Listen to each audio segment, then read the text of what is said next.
자, 214페이지 보세요.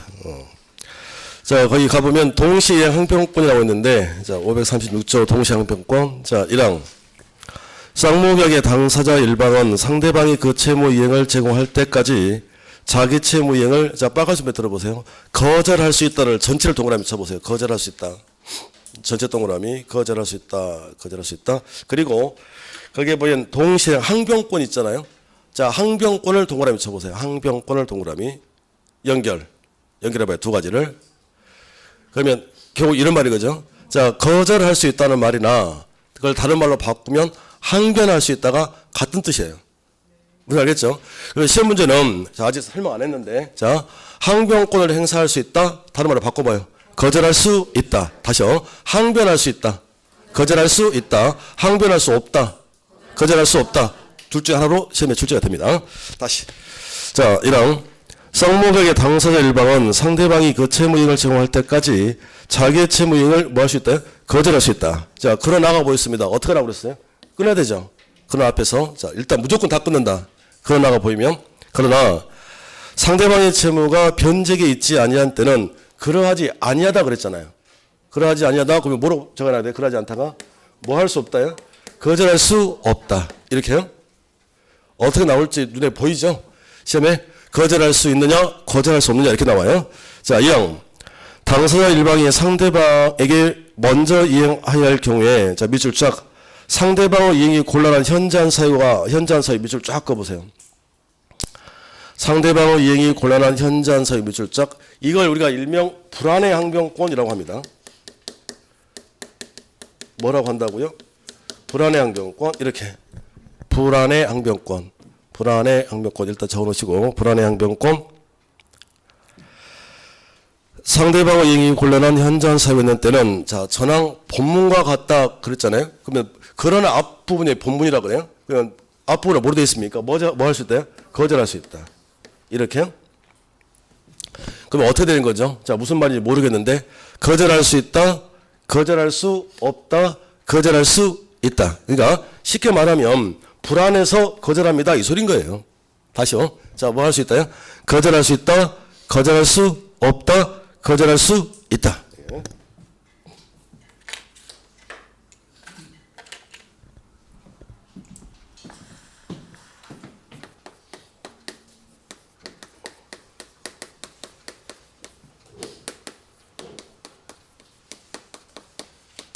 자, 동시이행 항변권 이렇게 됩니다. 항변권. 자, 의부터.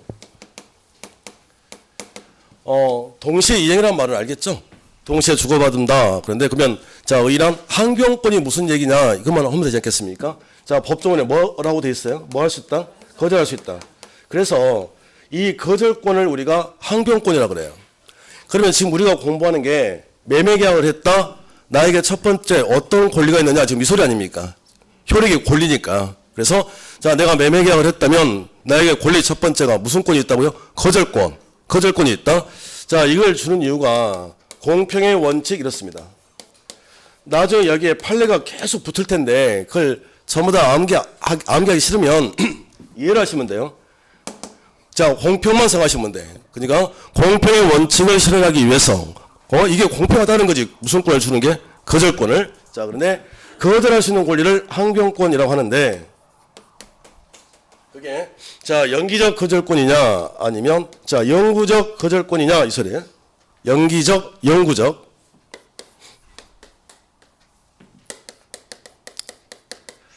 자, 갑과 을이 둘이 이렇게 매매를 했다면 한 사람은 등기를 넘겨줘야 하고요. 한 사람은 대금. 이 소리 아닌가요? 이 두 가지가 무슨 관계 있어요? 대금 주고 등기 주고 무슨 관계? 동시행 관계. 이게 동시행이잖아요.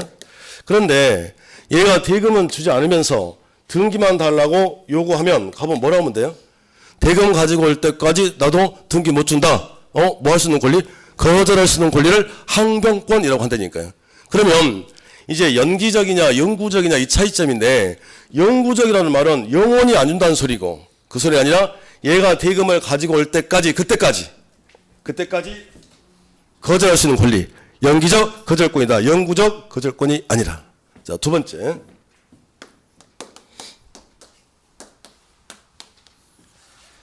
일단 여기죠. 성립. 자, 이 항변권은, 동시항변권은, 자, 어떻게 만들어집니까? 요건이 뭡니까? 그랬더니, 자, 동시이행이라는 말을 사용하려면 채무가 양쪽에 다 있어야 되겠죠. 자, 그래서, 자, 쌍방의 채무가, 자,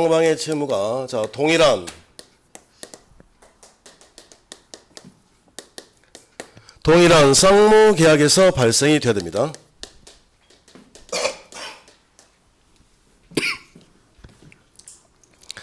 쌍방의 채무가 동일한 쌍무계약에서 발생이 돼야 된다. 여기 동일한 쌍무계약. 쉽게 말하면 하나의 계약에서 두 개의 채무가 발생이 돼서 둘이 동시에 주고받으세요 이 소린 거예요. 그렇다면 자, 동일한 쌍무계약이 아니라 별개의 약정.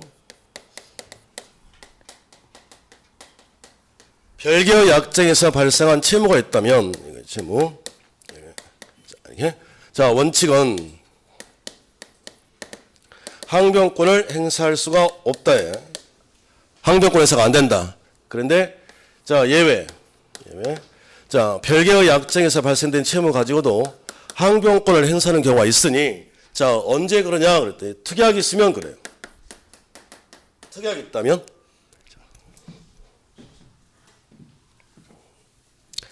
동시에 항변권이란 하나의 쌍무계약에서 하나에서 두 개의 채무가 발생돼서 둘이 동시에 주고받으세요. 그런데 자기는 주지 않고 일방적으로 달라고 요구하면 거절할 수 있는 권리를 항변권이라고 한다고요.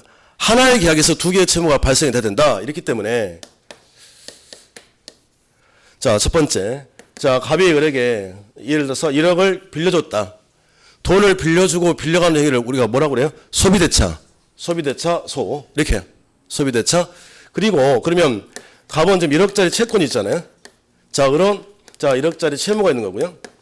그리고 매매 계약을 했다 이 소리. 매매 대금을 자, 1억으로 했습니다. 1억 이렇게. 어디 대충 해 보세요. 갑은 을에게 총 얼마를 받아야 됩니까?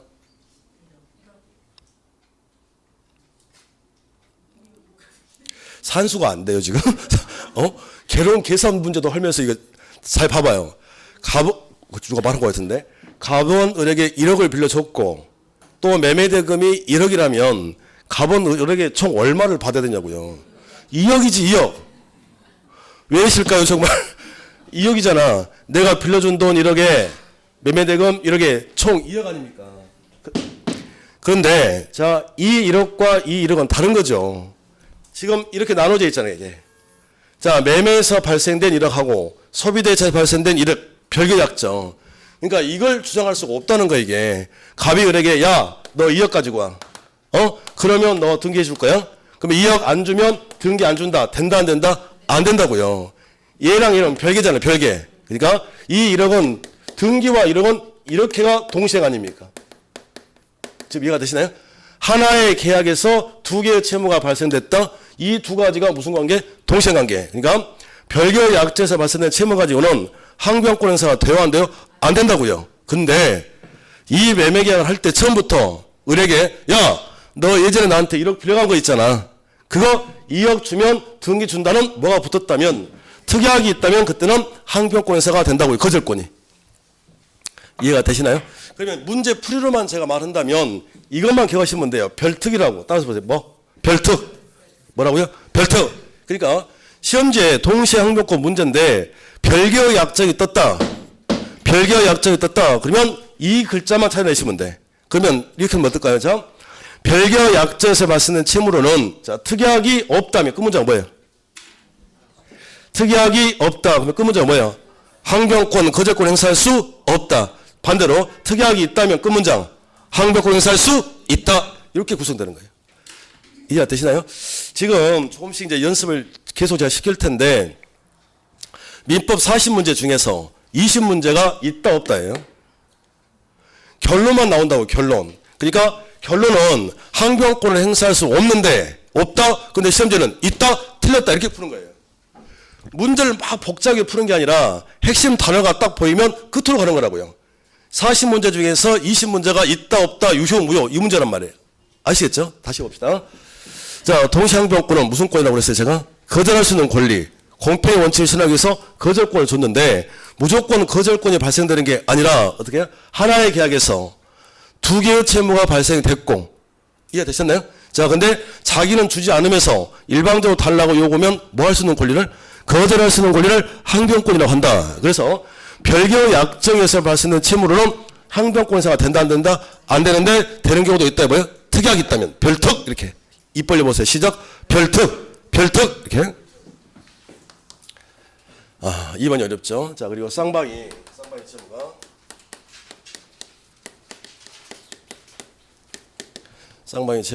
쌍방이 채무가 내가 괜한 소리를 했네 아까 좀 전에. 눈썹 얘기를 할 때 내 눈썹만 보고 보는 계셔 지금. 칠판 봐요 칠판. 민망해 죽겠네. 눈썹 그만 보고 가늘까지 와. 자, 쌍방이 채무가 전부 다 무슨 기? 변제기. 그래서 쌍방이 변제기 돌아야 돼요. 자, 이것도 지난주에 했는데 지난주 거. 자, 변제기와 같은 말이 이행기라고 그랬어요. 변제기 이행기가 무슨 뜻이죠?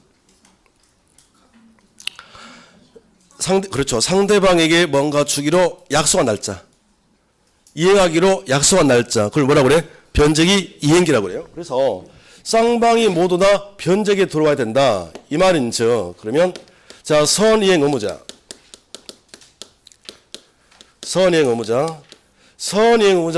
원칙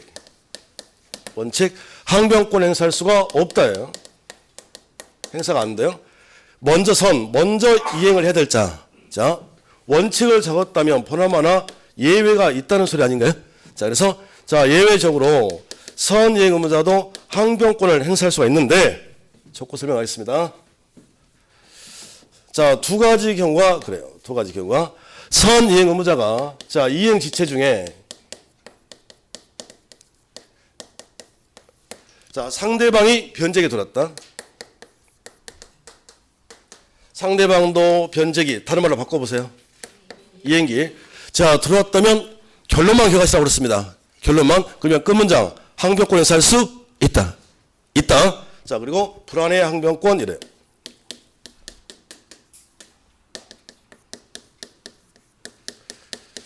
자, 두 가지 여기 좀 적어보시겠습니다.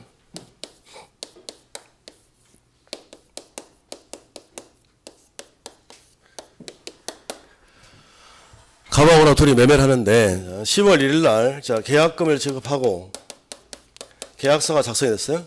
자, 그리고 자, 중도금 자, 10월 15일 날짜를 중도금, 그리고 자, 잔금 등기 10월 30일 이렇습니다. 그러면 이렇게 펼쳐놨다면 동시행관계가 어디에서 나오죠? 어디와 어디가 동시행입니까? 여기가 동시행이죠. 그지 않나요? 잠깐만요. 저기 봐보세요. 자, 변제기 이행기가 언제예요? 이 날짜부터죠. 오늘이 10월 1일이라면 2주 후에 중도금 줄게요. 상대방이 뭔가 주기로 약속한 날짜를 변제기 이행기라고 한다니까요. 그러면 자, 이것도 변제기고 이것도 이행기고 이것도 변제기고 이것도 이행기인데 이 날짜는 중도금은 얘만 먼저 줘야 되는 거죠. 이게 안 되는 거잖아요. 야, 내가 나한테 중도금 받으려면 등기서류 줘. 돼요, 안 돼요? 안 돼요? 그러니까 중도금은 선행이라고, 선행. 그러면 선행 의무자는 원칙적으로 항변권 행사가 돼요, 안 돼요? 안 된다고요, 안 된다. 근데 선행 의무자도 항변권 행사하는 경우가 있다, 없다? 있다, 이 경우. 이렇게요? 그러면 이 소리가 도대체 무슨 소리냐면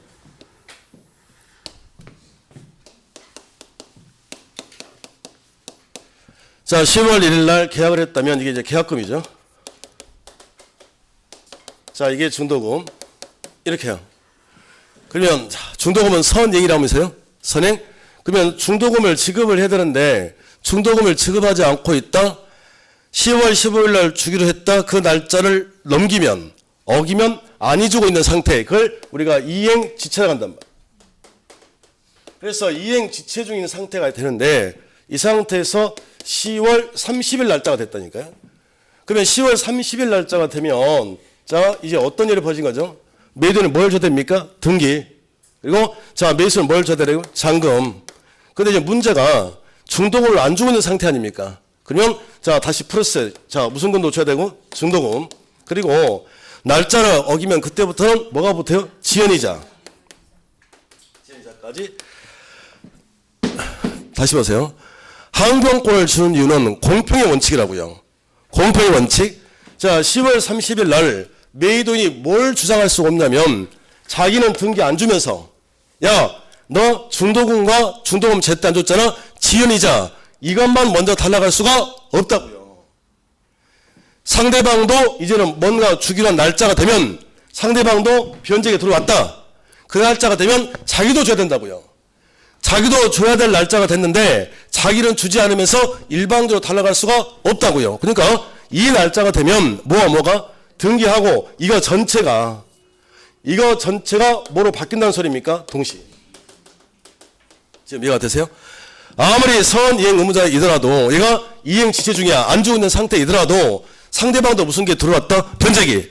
상대방도 변제기 이행기 들어왔다는 말은 걔도 줘야 되는 거 아닙니까? 자기는 주지 않으면서 일방적으로 달라고 요구할 수가 없다 이 소리예요. 그 문제를 풀어낼 때 상대방이 변제기 이행기, 상대방 변제기 이행기 이 문장이 보이면 그 문장이 뭐로 바뀌어야 돼요? 동시항변권 행사할 수 있다. 상대방도 변제기 이행기 들어왔다면 상대방도 줘야 된다니까요. 자기는 주지 않으면서 일방적으로 달라갈 수가 없다. 이게 항변권이라고요. 지금 이해가 되셨나요? 그러면 자 10월 30일 날짜가 되면 얘가 등기서류 안 준다? 그러면 뭐만 안 줘버리면 돼요? 잔금, 또 중도금, 중도금의 지연이자 다 지급하지 않냐고 거절할 수 있는 권리를 항변권이라고 한다니까요. 그래서 자 12월 30일이 됐습니다. 그러면 두 달째 지금 안 준 거예요? 이렇게? 근데 12월 30일 날 이제 등기서를 가지고 와요. 그래서 매수인에게 뭘 요구하냐면 잔금 주세요. 플러스 중도금 주세요. 플러스 중도금을 제때 안 줬다. 중도금의 지연이자 주세요. 하고 여기다가 잔금을 이 날짜인데 두 달 안 준 거 아닙니까? 자, 잔금에 대한 지연이자. 이거 달라갈 수 있다 없다? 없다고요. 잔금에 대한 지연이자를 달라고 하면 뭐라고 얘기하면 될까요? 야, 너 잘 들어봐. 내가 잔금을 안 준 게 그냥 안 준 게 아니라 네가 안 주니까 안 준 거잖아요. 이해되셨나요? 그러면 언제 이후부터요 이제? 언제 이후부터? 잔금 지급 시 이후부터는 항변 동시관계 아닙니까? 그러니까 상대방이 안 주면 같이 안 주겠죠. 자, 그래서 잔금 지급 시부터는 주지 않더라도 이행 지체 책임을 진다 안 진다? 안 진다야. 이행 지체 책임을 지지 않는다는 말이 주지 않은 책임을 진다 안 진다? 안 진다고요. 언제 이후부터? 언제 이후부터? 잔금 지급 이후부터. 아니 이렇게 얘기를 하면 봐보세요. 매도인이 야, 너 지금 잔금 안 줬잖아. 그러니까 너 잔금 줘. 중도금 줘. 중도금의 지연이자 달라고. 그리고 너 잔금도 안 줬으니까 잔금에 대한 지연이자 달라고 이렇게 말을 해요. 그러면 매수인은 뭐라고 그래야 돼요? 잔금은 그냥 안 준 게 아니라 네가 안 주니까 안 준 거야. 이해되셨나요? 자, 그러니까 그 안 준 책임을 지지 않는다고요. 그러니까 다시 또 말하는 거예요. 그러면 이건 어떻습니까? 중도금은 줘야 되는 거 아니에요 이게. 그래서 여기서부터 여기까지 지연이자 탈락할 수 있다 없다? 없다고요. 이 시점이 되면 상대방이 변제기 이행기 상대방도 뭔가를 줘야 될 시점이 되면 그때부터는 안 주면 같이 안 줄 수 있잖아요. 그러면 주지 않는 책임은 어디서부터 어디까지만 진다는 겁니까? 중도금 날짜부터 잔금 지급 전 여기는 책임을 져야 돼요 안 져야 돼요? 여기는 책임을 지는 거고 언제 이후부터 책임 안 짓습니까? 잔금 지급 이후부터 무슨 관계 있으니까? 동시행 관계. 아하, 동시이행 항변권을 행사한다는 말이 내가 뭘 하지 않아도 지급하지 않아도 이행을 하지 않아도 뭘 지지 않는구나. 책임을 지지 않는다 이 소리인 거예요. 다시 봅시다. 선이행 의무자는 항변권 행사가 돼야 한대요. 선이행, 먼저 이행을 해야 될 자는 항변권 행사할 수 있다 없다? 없다. 그런데 선이행 의무자도 항변권을 행사하는 경우가 있나요? 예, 언제 그래요? 답 날려버리고 상대방도 무슨 게 들어왔다. 변제기. 상대방도 줘야 할 날짜가 되면 자기도 주면서 달라고 해야 되지. 자기는 주지 않으면서 일방적으로 달라갈 수가 없다. 이 소리인 거예요. 이해되셨나요? 자, 하나 더. 이제 불안해 항변권인데 상대방에게 이행하기 곤란한 현장 사유가 생겼다 이랬잖아요. 자, 다시 적을게요. 가바오라고 매매하는데,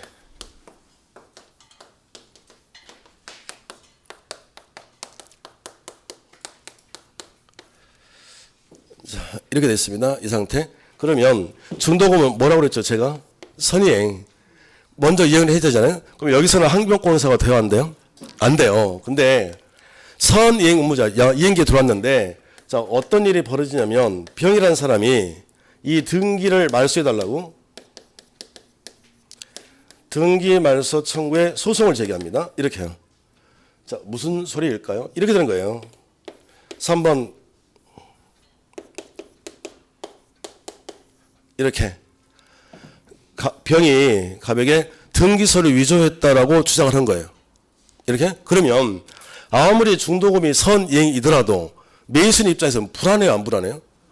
불안하죠. 만약에 이 소송에서 얘가 승소하면 이거 지워질 거 아닙니까?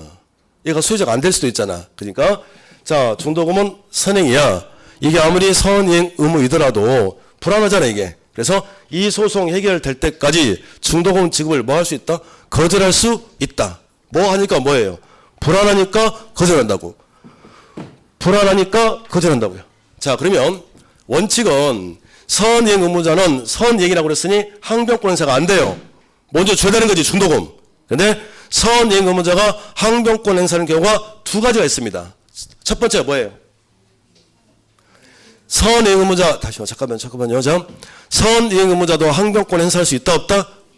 있다, 없다? 있다. 있다니까요. 되는 경우가 있다고요. 있다? 언제? 두 가지 뭐예요? 상대방의 무슨 기? 변제기, 이행기. 하나는 또 뭐예요?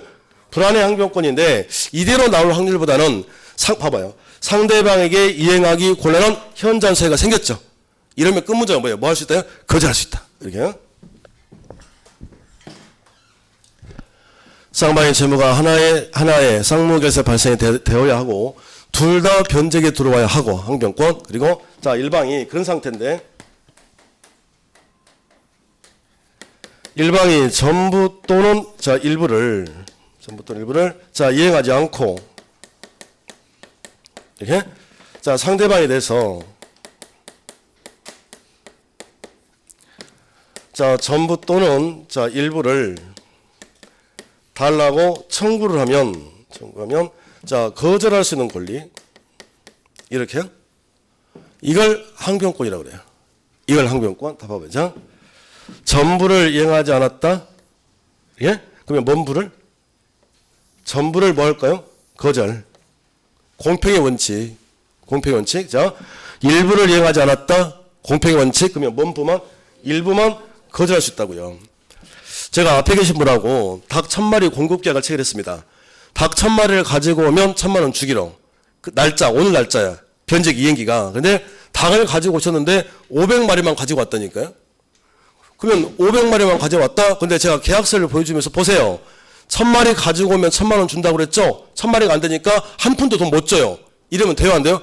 공평치가 않잖아요. 그러니까 그러면 일부를 이행하지 않았다면 뭔 부만?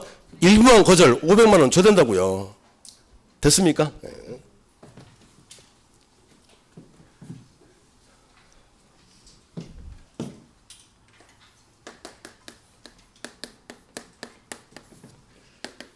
자, 효과. 자, 이거 적기 전에 동시에 항변권이 무슨 얘기죠? 지금 해보니까.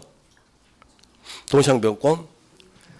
자, 하나의 계약에서 두 개의 채무가 발생돼서 동시에 주고 받아야 되는데 자기는 뭐 하지 않고 주지 않고 달라고 요구하면 뭐 할 수 있는 권리요? 거절할 수 있는 권리. 그러면 안 준다는 거잖아요. 그러니까 자, 항변권 효과는 뭐 하지 않아도 이행하지 않아도 주지 않는 권리 아닙니까? 자, 이행하지 않아도 이행하지 않은 책임. 이행 지체 책임이라는 게 있다 없다? 없다. 이게 없다고 이게. 그러니까 결국은 항변권의 가장 큰 힘은 뭘 지지 않는 거죠? 주지 않더라도 책임을 지지 않는 거라고요. 근데 자, 두 번째. 자, 동시에 항변권을 가지고 있다 그러면 당사자가 자, 주장하지 않아도 자, 같은 말. 자, 행사하지 않아도 같은 말. 항변권의 존재만으로도 이걸로도 자, 뭐 하지 않는데 책임지지 않는다 이거예요. 포인트는 여기일 것 같은데, 이거 주장하지 않아도 행사하지 않아도 책임 안 진다고요.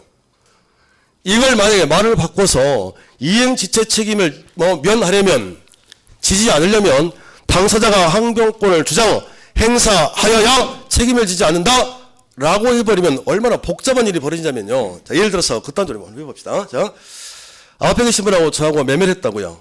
근데 오늘이 제가 매도했냐? 자, 등기서를 넘겨주고 이분이 잔금을 주는 날짜야. 그래서 2시에 만나기로 했다니까요. 그래서 등기서를 가지고 집에 갔습니다. 근데 이분이 피해버린 거야. 그럼 저는 어떻게 하면 돼요? 잔금하고 등기를 동시에 주고받기로 했는데 저는 가지고 갔는데 피했다고요. 그러면 잔금 안 준다는 거잖아요. 그러면 저는 어떻게 하면 돼? 그냥 오면 되죠. 그러면 제가 아니 주더라도 주지 않는 책임을 져야 안 돼요. 안 주는 거 아닙니까 이게. 근데 그걸로 끝내야 되는데 내가 항변권을 주장해야 행사를 해야 책임을 지지 않는다라고 하면 무슨 일이 벌어지냐면 갔더니 없어요. 이분이. 그러면 서울시역 전역을 돌아다니면서 찾아야 돼 이분을. 지금 어디서 열심히 지금 쏟아내고 하고 계시는데 찾아낸다고 사람을 풀어가지고. 그래서 찾아가지고 얘기하는 거지. 잔금 안 주셨죠? 그래서 저도 등기 안 줄 겁니다. 나 지금부터 항변권 행사할 겁니다. 이걸 어떻게 찾냐고 이걸. 그러니까 그냥 상대방이 안 주면 같이 안 줘버리면 되는 거지. 내가 뭘 하지 않아도 주장하지 않아도 행사하지 않아도 주장하지 않아도 행사하지 않아도 항변권을 가지고 있다는 자체만으로 책임 안 진다고요. 시험이 어떻게 나와요? 이행지체 책임을 면하려면 동시에 항변권을 행사하여야 면할 수 있다면 틀린 거죠. 뭐 하지 않아도 행사하지 않아도 입 벌려보세요. 시작. 행사하지 않아도 책임진다 안 진다? 안 진다. 세 번째. 그런데요. 자, 이게 소송 절차로 넘어가면 이게 달라져요. 소송 절차로 넘어가면 첫 번째 이때는 당사자가 주장을 해야 됩니다. 이렇게 지금 나눠져 있다는 거예요. 문제 풀 때. 그러면 현재 지금 소송이라는 말이 붙었다. 소송의 말이 붙었다. 그러면 무슨 장을 하는 겁니까? 주장. 소송 주장. 자, 이 말은 법관이 직권으로 판단을 해주지 않아요.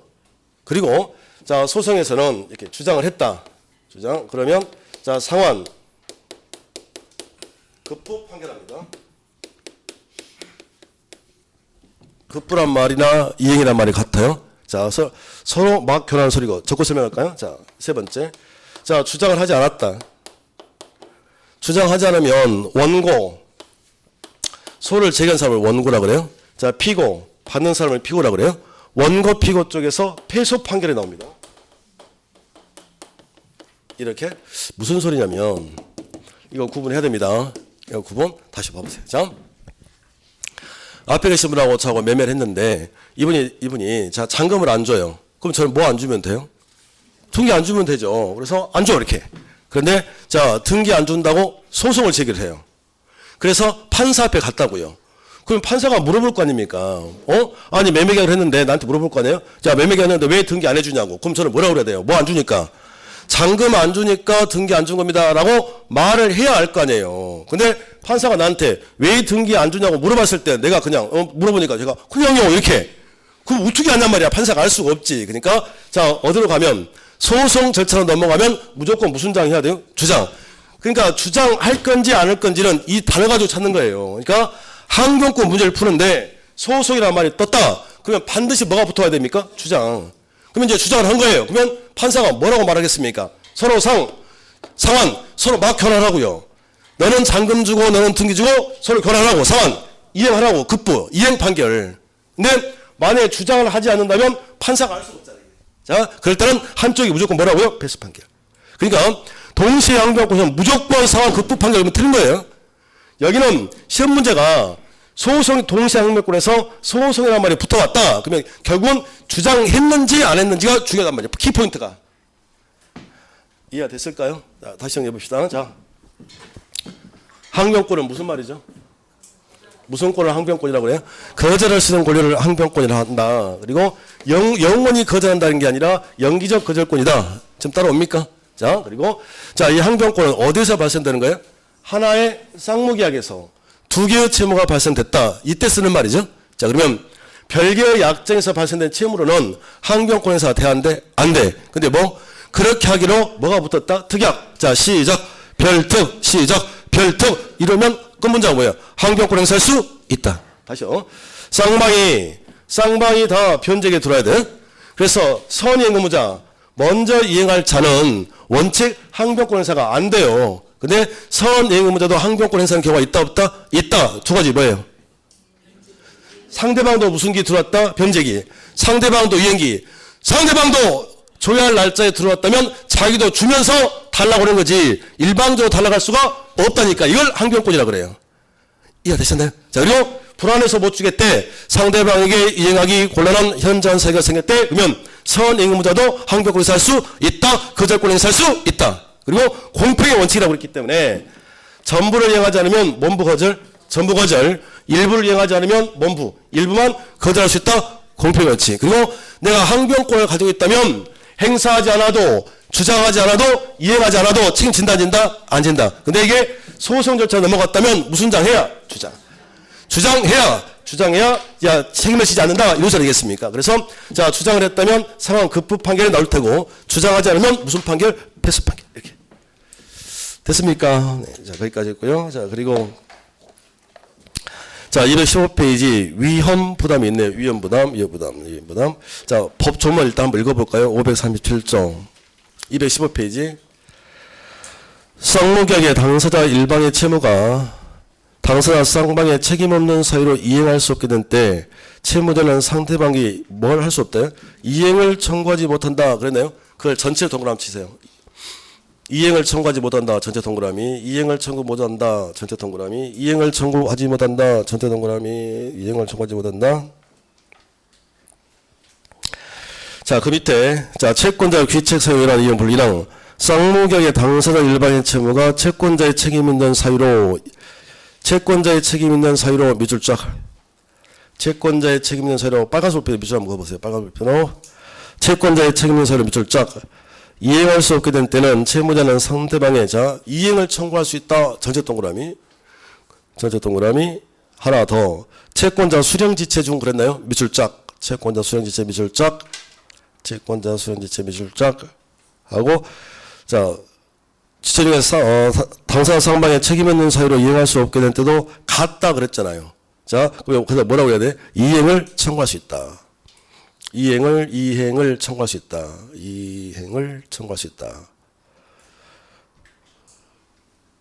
없게 된 때도 같다 해서 거기다가 뭐예요? 이행을 청구할 수 있다.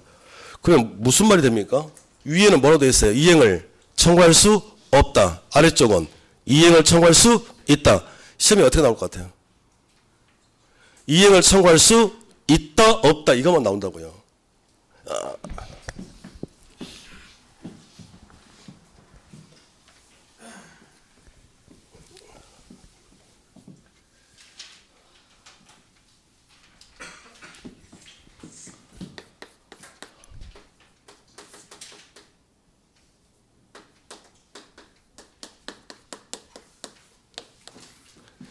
짜증이죠, 짜증. 일단 말부터가. 자, 위험부담 일단 적고 설명하겠습니다. 자, 이 위험부담이라 하는 게 첫 번째 알아야 될 게 이건 후발적 불능에서 쓰는 말이에요. 우리 1교시 때 했던 게 있었는데 계약을 체결함에 있어서 일방이 잘못을 저질렀더라. 계약 체결성의 과실 책임은 무슨적 불능에서 원시적 불능. 거기는 원시적 불능. 자, 그리고 위험부담은 무슨적 불능? 후발적 불능. 이걸 바꿔버린다고요, 출제가. 첫 번째가. 자, 두 번째. 채무자 귀책 사유 없이. 이렇게. 자, 그러면 채무자 잘못 없이 후발적 불능에 빠졌을 때, 이 위험이 무슨 얘기냐, 이 소리, 위험이란 말이. 그래서, 자, 위험을 우리가 불이익이라고 그래요, 불이익을 누가 부담하는 건가요? 이 문제라니까요. 다른 게 아니라. 그러니까 뭐와 뭐가 지금 같은 말입니까? 위험이 불이익이야, 불이익. 덴저스가 아니라 위험이 뭐라고요? 같은 말이 불이익. 불이익을 누가 부담하느냐? 지금 이 문제인데 일단 여기까지만 더 적어볼까요? 자, 원칙은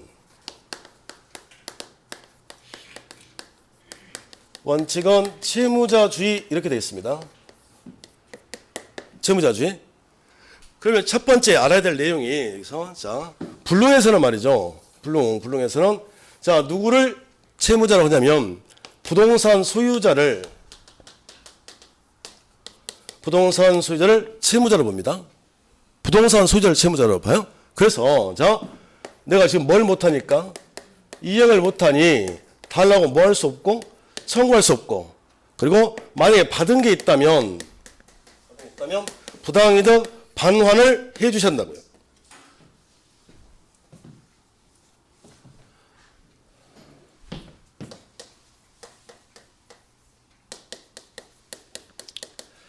자, 채무자부터 정리하겠습니다. 자, 채무자와 채권자부터 정리할게요. 자, 뭐가 좀 이상하냐면 매매계약은 쌍무계약이죠. 그잖아요? 자, 그 말은 지금 얘한테도 채권, 채무 이렇잖아요? 자, 여기도 뭐가 있는 거예요? 채권,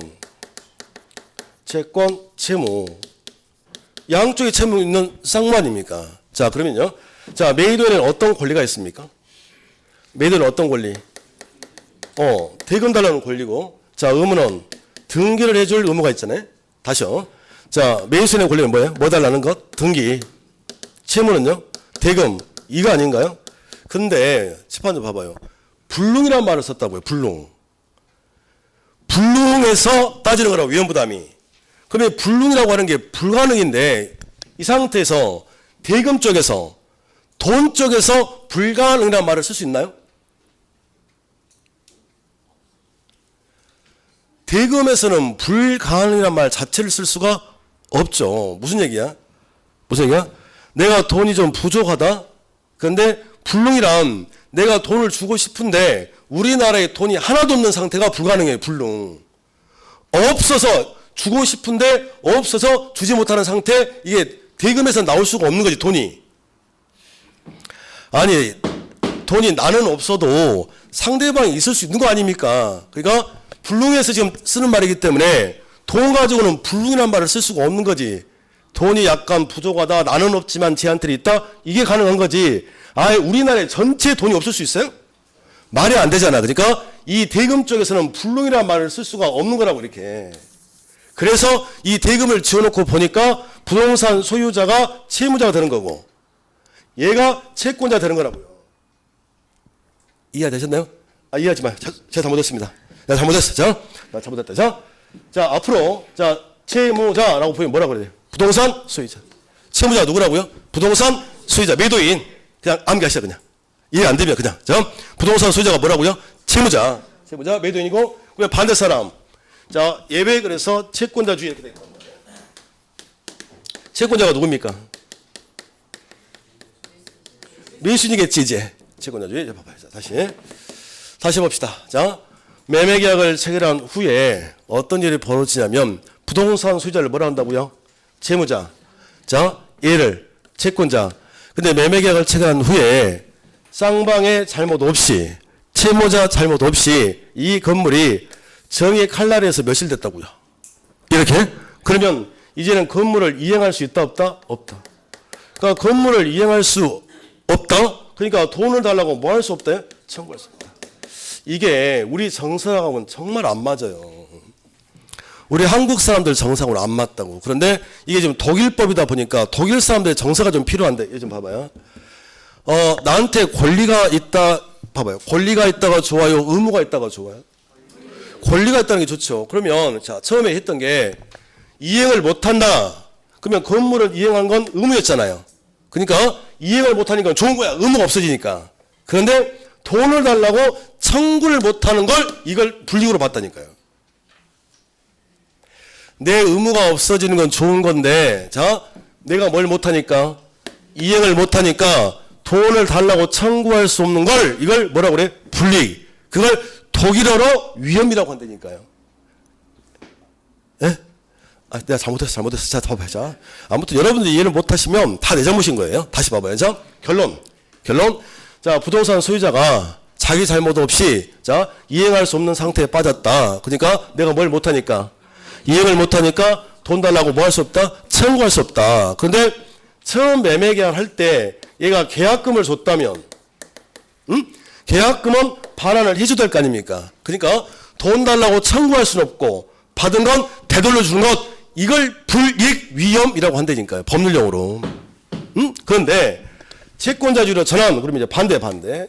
자, 이행을 할 수 없는데, 할 수 없다. 그런데 뭐 할 수 있답니까? 청구할 수 있다. 그러니까 우리 공인중개사 시험은 다른 게 나오지를 않아요. 끝문장이 청구할 수 없단지, 청구할 수 있단지, 이것만 구분하시면 되는데, 여기를 기억하셔야 돼. 이 두 가지를. 그래서, 자, 채권자 귀책 사유. 혹은 채권자 수령지체.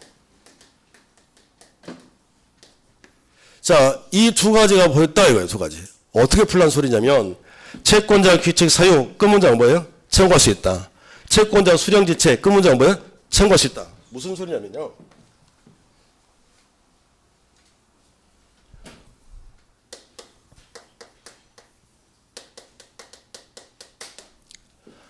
갑금을 가지고 갑과 둘이 이렇게 매매를 하는데, 자, 둘이 만났습니다. 그래서 공인중개사 사무실에 만났다니까요. 그리고 계약을 하고 후에 매수인이 매도인에게 집을 좀 보여달라고 그래요. 에? 자, 그래서 둘이 이렇게 걸어가는 거예요, 이게. 이렇게 둘이. 자, 그래서, 근데 한 10분 정도 걸어갔다고요. 집에 이제 도착을 했는데 막, 날씨도 덥고, 막 땀 흘리고 있죠, 이렇게. 그래서 뭐 음료수 없습니까? 이렇게. 그래서 매도인이 얘한테 음료수를 주려고 냉장고를 열어봤더니 음료수가 없는 거예요. 그래서 뭐라고 얘기하냐면, 자, 음료수 제가 사러 갔다 올게. 자, 집을 구경하고 있으세요. 그럼 누가 채무자예요, 지금? 누가 채무자입니까? 얘가 채무자. 얘는 뭐예요? 얘가 채권자잖아, 이게. 그러면, 자, 매수인인 채권자는 그냥 집만 구경하시면 되잖아. 근데 인간이 그것에다가 불을 피운다니까, 이렇게. 그래서 홀랑 이거 태워먹었다고요. 또 생각하고 계십니다, 지금. 선생, 그런 게 어디가 있어? 그러지 말고, 그랬다고 좀 쳐보라고요. 그랬다 쳐보라고. 그러면 채권자 잘못으로 홀랑 타버린 거 아닙니까? 그러면 뭘 할 수 없어요? 이행할 수 없지. 근데 얘의 잘못이잖아요, 얘 잘못. 그러니까 채무자는 뭐 할 수 없지만, 이행할 수 없지만, 채권자 잘못으로 이런 일이 벌어졌으니 돈은 달라고 청구할 수 있다고요. 네. 자, 채권자 수령 지체 그랬는데, 주는 것만 의무인 게 아니라 수령 받는 거 받을 숫자 받는 것도 의무라고요. 받아야 될 날짜에 안 받았다, 그것도 의무 위반이라고요. 그러니까 결국은 지금 채권자가 잘못했다, 받아야 되는데 안 받았다, 이것도 의무 위반이라니까요. 그러면 결국은 큰 틀로 보면 채권자 잘못한 거 아닙니까? 그러니까 채권자 잘못으로 이행할 수 없게 됐다면 그 문장, 나는 뭘 못하지만 이행을 못하지만 청구할 수 있다, 지금 소리하니까요. 어깨 좀 펴보세요. 어깨 좀 펴봐봐. 어깨 좀 펴봐요. 머리 좀 흔들어봐, 이렇게. 너무 세게 흔들지 말고 겨우 넣고 있는데 지금. 자, 봐봐요. 다시. 자, 이 연습만 합시다. 이 연습만. 자, 한 번도 잘 안 될 수도 있다. 자, 봐봐요. 다른 거 생각하지 말고, 내가 뭘 못하니까 이행을 못하니 내가 너한테 줄 수 없으니 달라고 뭐 할 수 없다? 청구할 수 없다. 이걸 위험부담이라고 한다니까요. 봐봐요. 내가 이행을 못하니 달라고 청구할 수 없고 받은 건 어떻게 해야 돼요? 자, 봐봐요. 자, 뭘 못하니까 이행을 못하니 달아갈 수 없고 받은 게 있다면 되돌려 주시면 된다. 됐죠? 그런데 포인트만 기억하세요. 채권자 잘못으로 채권자가 받지 않아서 불능에 빠졌다. 후발적 불능. 그러면 뭘 못해요? 이행을 못하지만 뭔 구할 수 있다요? 청구할 수 있다. 이게 위험부담이라고. 이해가 됐습니까? 예. 뭐 그 정도만. 그러니까 다른 거 하지 말고요. 자, 이행을 못하니까 달라고, 이행을 못하니까 청구할 수 없다 해놓고. 근데 채권자 잘못, 채권자 귀책 사유, 채권자 수령지체, 이 말이 보면 끔적으로 바뀌어야 돼, 이제는. 나는 이행을 못하지만 청구할 수 있다. 이것만 바꿔 출제한다고요. 이렇게 정리를 해주세요. 자, 위험부담까지 했습니다. 자, 넘기시고. 그리고 216페이지 가보면 제3자를 위한 계약이 있나요? 자, 여기서부터 10분 쉬었다 하겠습니다.